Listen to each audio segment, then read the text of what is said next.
You are looking at Julian's pronunciation guide, where we look at how to pronounce better some of the most mispronounced words in the world, like this other curious word. But how do you say what you're looking for today?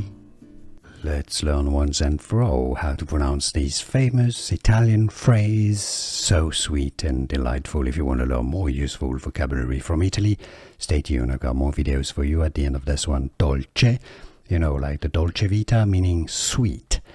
Dolce, alright? It's not dulce or dolce. Dolce far niente. Far niente means doing nothing. So the sweet doing nothing. So when you just enjoy relaxing. Dolce far niente is the Italian pronunciation. If you cannot pronounce Italian perfectly, you can simply say dolce far niente. Dolce far niente from Italian. Listen carefully again. One last time. Dolce far niente. And now you know.